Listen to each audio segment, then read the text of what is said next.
Hey guys, today we are going to be making a super quick and easy flourless banana bread. I found this recipe on Pinterest. I will link it down below in the description box.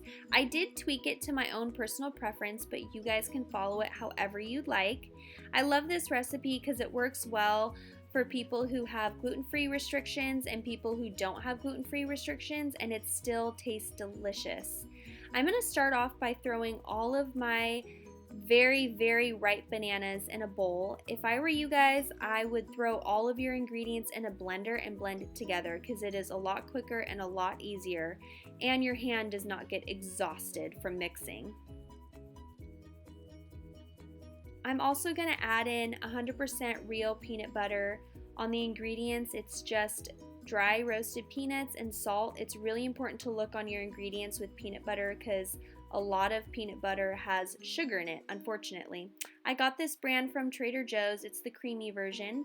I'm also going to add in eggs, maple syrup, and baking soda, vanilla extract, and I'm going to fold in the chocolate chips. So I did not add honey, even though this recipe calls for honey. I think that it's sweet enough with the ripe bananas and the maple syrup. And people like to think that honey is like this healthier version of sugar, but when I was taking my nutrition class, my registered dietitian teacher had said that sugar and honey is the same thing. Honey's just another form of sugar. It's not any healthier. And I already added 100% maple syrup, and I only added 1/4 cup of that, which isn't a whole lot, but it was perfect and it tasted great with this recipe.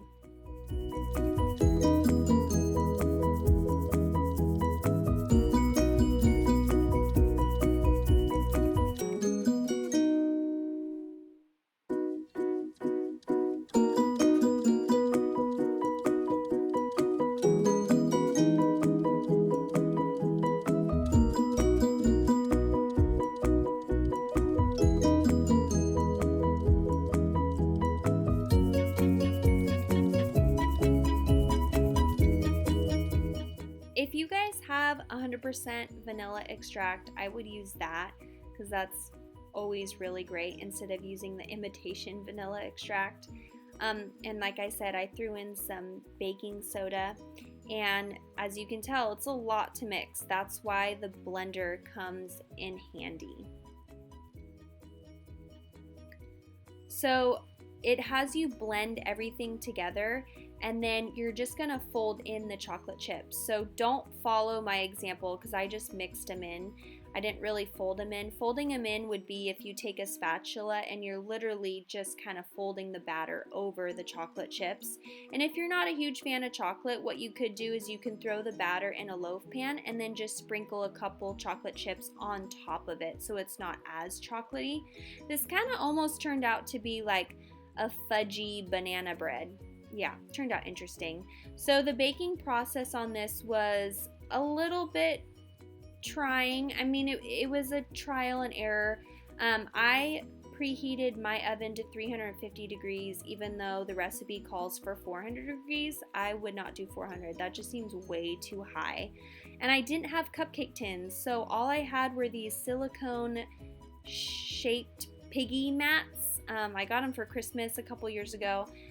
They turned out cute, but then I felt like it kind of looked like little doogies. It was kind of odd.